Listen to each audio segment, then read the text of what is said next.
نحمده ونصلي على رسوله الكريم أما بعد فأعوذ بالله من الشيطان الرجيم بسم الله الرحمن الرحيم رب اشرح لي صدري ويسر لي أمري واحلل عقدة من لساني يفقهوا قولي اللهم انفعنا بما علمتنا وعلمنا ما ينفعنا وزدنا علما اللهم إنك عفو كريم تحب العفو فاعف عنا اللهم إنك عفو كريم تحب العفو فاعف عنا اللهم إنك عفو كريم تحب العفو فاعف عنا. آج سے ہم ایک سیریز شروع کر رہے ہیں، اس کا نام ہے میری آخری سانسیں. اور جیسے ہم نے پچھلے رمضان میں یعنی ایک سیریز کی تھی میدان محشر میں میری کہانی، اور اس سیریز میں کوشش کی گئی ہے کہ قرآن اور حدیث سے جو بھی معلومات ملتی ہیں برزخ کی وہ اکٹھی کر کے اور اس کے اوپر بیس کر کے ایک آپ بیتی کی اس کو شکل میں بیان کیا جائے تاکہ سمجھنا آسان ہو جائے. دیکھیں، آپ بیتی لکھنے والا اپنی سوچ اور اپنے تخیل سے ایک فرضی کہانی بناتا ہے، مگر اس میں کیا ہے کہ اس میں سمجھ لیں کہ احادیث کو پرو دیا گیا، عملی شکل میں ڈھال دیا گیا، اور اس کا مقصد صرف یہ ہے کہ ہم اس وقت کو زیادہ سے زیادہ جو ہمارا آنے والا ہے، جو جس سے سب کو گزرنا ہے، موت کا وقت، اس کو اپنے سے یعنی قریب دیکھ سکیں، محسوس کر سکیں کچھ نہ کچھ اس کے حالات کو. بے شک جب تک انسان اس سے گزرے نہیں وہ اس کو محسوس پوری طرح تو نہیں کر سکتا، مگر کچھ نہ کچھ اس کا یعنی ہم اپنے اوپر کچھ اثر طاری کر سکیں، کچھ نہ کچھ اس سے کچھ سبق لے سکیں، کچھ نہ کچھ اس کے ذریعے اپنی آپ کو سنوار سکیں. کیونکہ یہ وقت آنا ہی آنا ہے. حالات کسی کے مختلف ہو سکتے ہیں، وقت مختلف ہوگا، مگر اس سے کوئی بشر بچ نہیں سکتا.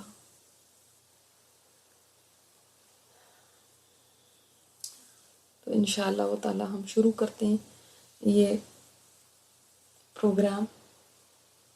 آج اس کی پہلی قسط ہوگی. بسم اللہ الرحمن الرحیم. اللہ تعالیٰ جس مقصد کے لیے یہ پروگرام ترتیب دیا گیا ہے، یا اللہ اس کی خاطر خواہ نتائج نکلے اور ہمیں اس سے سیکھنے کی توفیق عطا فرما. بچوں، گھر کا دروازہ بند کر لو، اور میں واپس آ کے چھوٹو تمہارا ہوم ورک چیک کروں گی.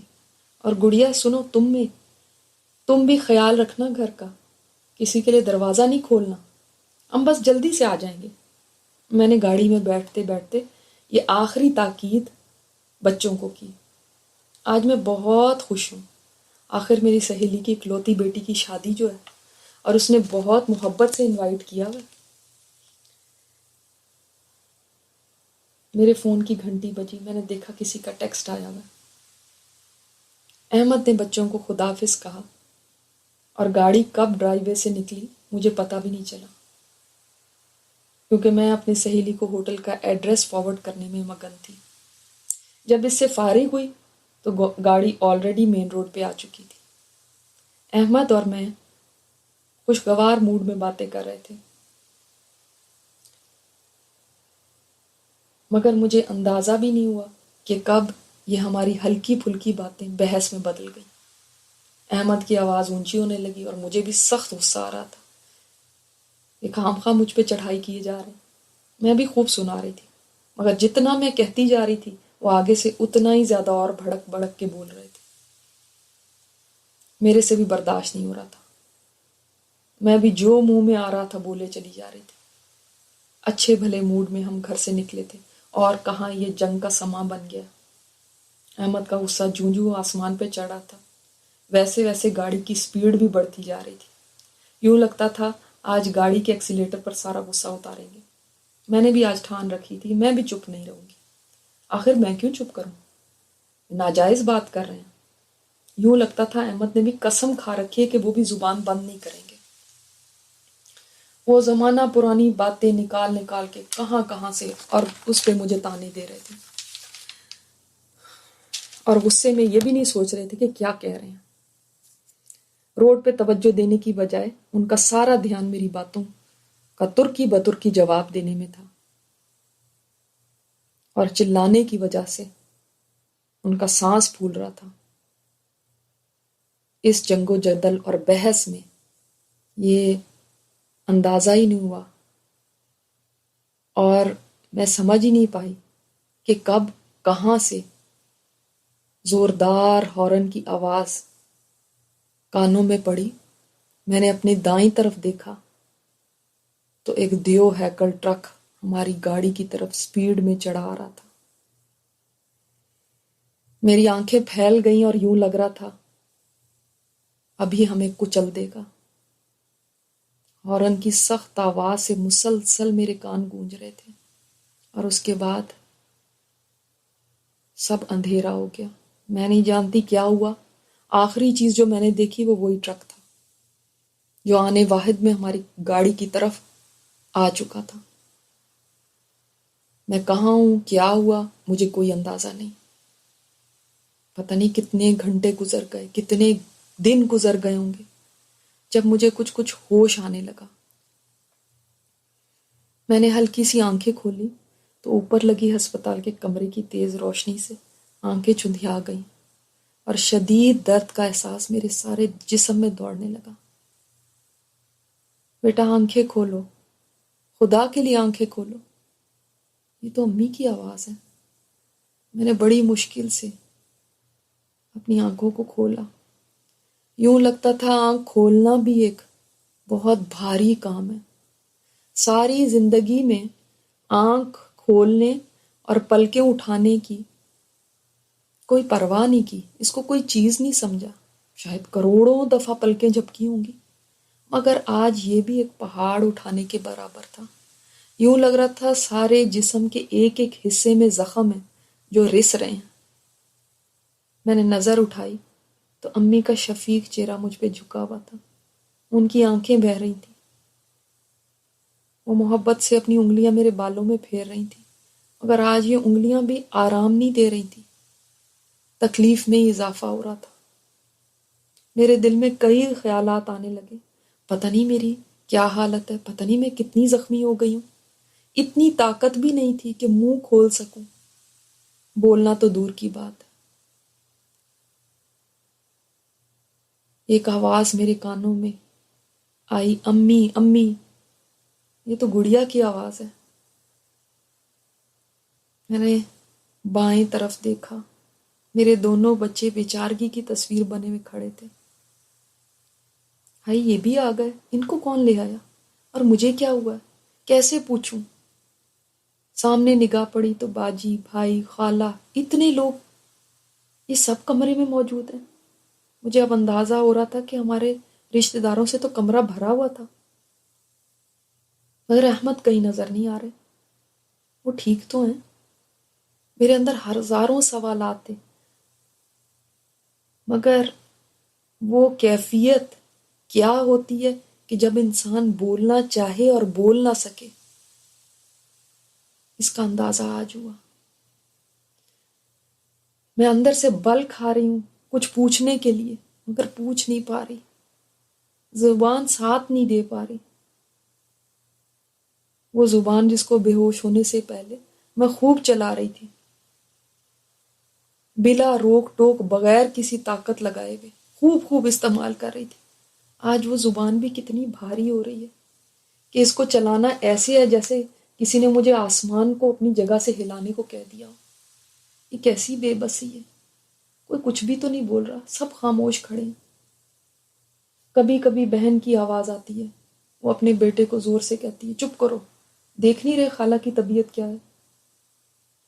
میں سب کی طرف نگاہیں گھما کے دیکھ رہی ہوں، مگر سر کو حرکت دینا میرے بس میں نہیں ہے۔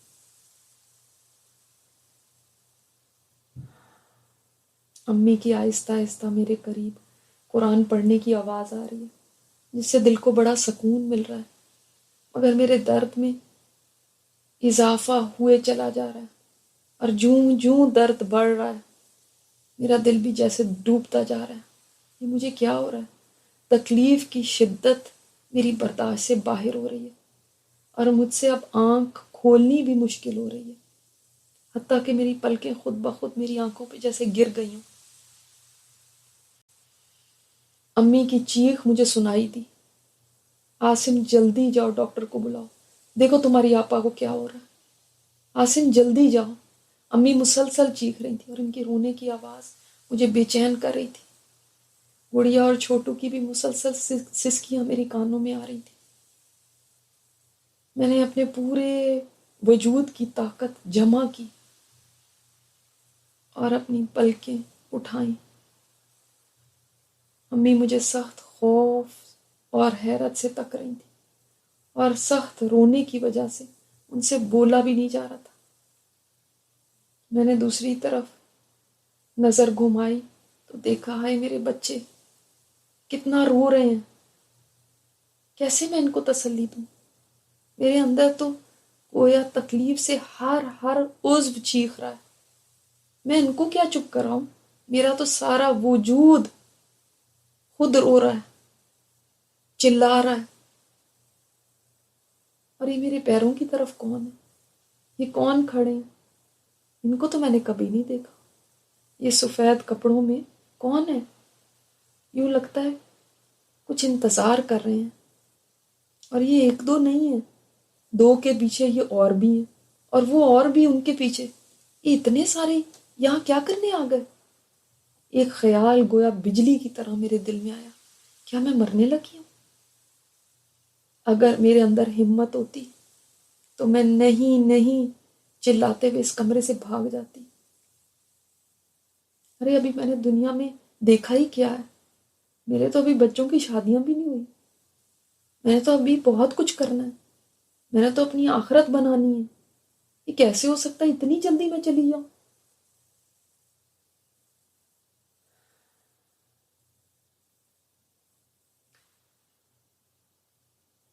میری امی میرے بغیر کیسے رہیں گی؟ وہ تو جیتے جی مر جائیں گی، وہ تو 2 دن بھی مجھے دیکھے بغیر نہیں رہا کرتی، اور کچھ دن گزر جائیں تو فون پہ فون کرنے لگتی ہیں کہ آ کے مل جاؤ۔ وہ کیسے رہیں گی؟ اور یہ میرے بچے، ان کا کیا بنے گا؟ دیکھو تو کیسی معصوم صورتیں، یہ میرے بغیر کیسے رہیں گے؟ میری گڑیا جب کالج سے آتی ہے سارے دن کی داستان مجھے سناتی تھی، اس کے بغیر کھانا ہی نہیں کھاتی۔ اور چھوٹو کی تو کل کائنات ہی میں ہوں، وہ کیسے رہ سکتا ہے میرے بغیر؟ ان بچوں کو کون دیکھے گا؟ میرے گھر کو کون سنبھالے گا؟ احمد کا کیا ہوگا؟ ان کے تو آدھے کام میرے سر پہ ہوتے ہیں، مجھے تو ابھی بہت کچھ کرنا ہے۔ یہ کیا ہو رہا ہے میرے ساتھ؟ میں نے تو ابھی بچوں کو کوئی وصیت بھی نہیں کی، ابھی میں نے ان کو بہت کچھ سمجھانا ہے۔ اگر ان کو میرے بغیر رہنا پڑے تو کیسے رہنا ہے یہ ان کو بتانا ہے۔ میری آخری خواہش کیا ہے یہ تو میں نے ان کو کہا ہی نہیں۔ میں نے کب کبھی سوچا تھا کہ یہ دن بھی آ سکتا ہے؟ میں نے تو گھر سے نکلتے وقت ان کا ماتھا تک نہیں چوما، خداحافظ نہیں کہا، ان کو آخری الوداع بھی نہیں کر سکی۔ کیا وہ میری ان سے آخری ملاقات تھی؟ کیا آخری بات بس ہوم ورک کی تھی؟ کیا وہ وقت جب میں ٹیکسٹ میں کرنے میں مشغول تھی، کیا وہی آخری وقت تھا جب میں نے ان کو دیکھا؟ کیا میرا آخری عمل شوہر کے ساتھ جھگڑا کرنا تھا؟ مجھے اب وہ سفید چہرے والے قریب آتے ہوئے محسوس ہو رہے تھے، اور ساتھ ساتھ جیسے میرا دم گھٹ رہا تھا۔ وہ بہت سارے میرے ارد گرد جمع ہو رہے تھے، اور امی کے رونے کی آواز مسلسل میری گھبراہٹ میں اضافہ کر رہی تھی۔ امی آپ کہاں ہیں؟ پلیز مجھے بچا لیں، بھائی، احمد، ڈاکٹر، کوئی مجھے زندگی دے دے تھوڑی سی۔ امی آپ کو تو مجھ سے اتنا پیار ہے، آج مجھے بچا لینا۔ ڈاکٹر کو کہیں ان کے منہ نوٹوں سے بھر دیں گے، مگر آج وہ کچھ کریں۔ زبان نہیں بول رہی تھی، مگر میں اپنی زبان حال سے گویا چیخ چیخ کے یہ کہہ رہی تھی کوئی آج بچا لے۔ میرے سارے وجود میں گویا آرے چل رہے تھے، رواں رواں تکلیف میں تھا۔ ارے کچھ تو کرو، کہاں چلے گئے ہو؟ کیا کوئی اپنی زندگی میں سے مجھے چند سانسیں اور نہیں دے سکتا؟ مجھے اب کچھ نظر نہیں آ رہا، اندھیرا میری آنکھوں کے سامنے چھا گیا، اور صرف آوازیں ہیں جو کانوں سے ٹکرا رہی ہیں، اونچا اونچا رونے کی آوازیں، اور ایک باریک سی کمزور سی آواز مسلسل آ رہی ہے، وہ خالہ کی آواز ہے، لا الہ الا اللہ محمد رسول اللہ۔ میری زبان چل نہیں پا رہی، مگر میرا دل گویا کلمہ پڑھ رہا ہے۔ درد کے باوجود میں کوشش کر رہی تھی کہ کسی طرح الفاظ ادا کر لوں۔ ایک جملہ ہی تو ہے، مگر ایک ایک لفظ آج زبان کے لیے ادا کرنا بھاری ہے۔ زبان میں طاقت ہی نہیں۔ میں ضرور یہ الفاظ کہہ دیتی مگر زبان ساتھ نہیں دے رہی، کیا کروں؟ مگر دل پکار رہا ہے۔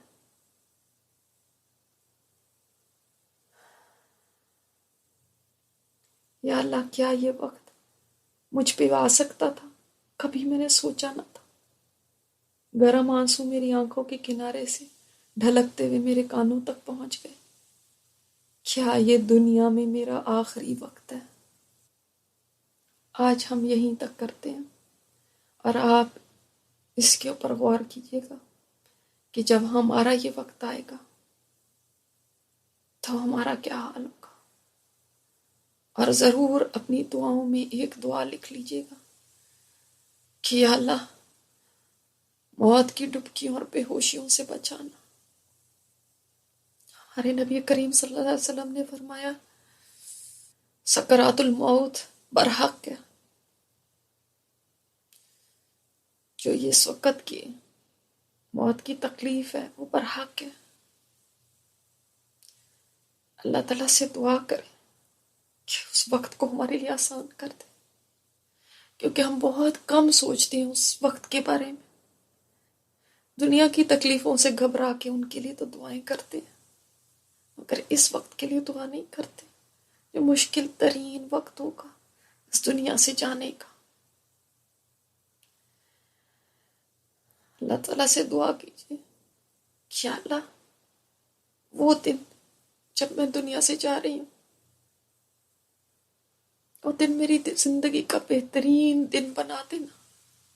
جب میری تجھ سے ملاقات ہونی ہے، اللہ اس کو بہترین دن بنا دینا۔ اس دن کوئی حسرت نہ ہو، کوئی پچھتاوا نہ ہو، کوئی واپس جانے کی امید نہ ہو۔ یا اللہ اس دن کو آسان کر دینا۔ سبحانک اللہم و بحمدک، نشہد ان لا الہ الا انت، نستغفرک نستغفرک نستغفرک ونتوب الیک۔ اللہم انک عفو کریم تحب العفو فاعف عنا۔ اللہم انک عفو کریم تحب العفو فاعف عنا۔ اللہم انک عفو کریم تحب العفو فاعف عنا۔ رب اعنی علی غمرات الموت وسکرات الموت، رب اعنی علی غمرات الموت وسکرات الموت۔ اللہ، موت کی ڈبکیوں اور بے ہوشیوں میں ہماری مدد فرمانا۔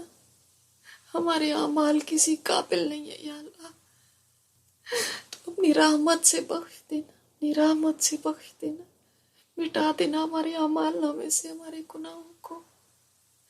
اللہ، نہ ہمیں اس دنیا میں ان کی سزا دینا، نہ آخرت میں۔ ہم سزا سہنے کے قابل نہیں ہیں اللہ، ہم سزائیں سہنے کے قابل نہیں ہیں۔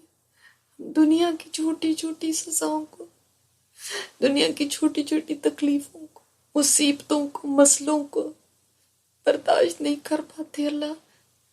آخرت کے کیسے برداشت کر سکتے؟ تو دنیا میں ہی معاف کر دینا، کیونکہ تو بڑا رحیم ہے، کریم ہے یا اللہ، غفور ہے اللہ، معافی کو پسند کرتا ہے۔ ربنا تقبل منا انك انت السميع العليم وتب علينا انك انت التواب الرحيم۔ صلی اللہ تعالی علی خیر خلقہ محمد وعلی آلہ واصحابہ اجمعین برحمتک یا ارحم الراحمین آمین یا رب العالمین. السلام علیکم ورحمۃ اللہ وبرکاتہ.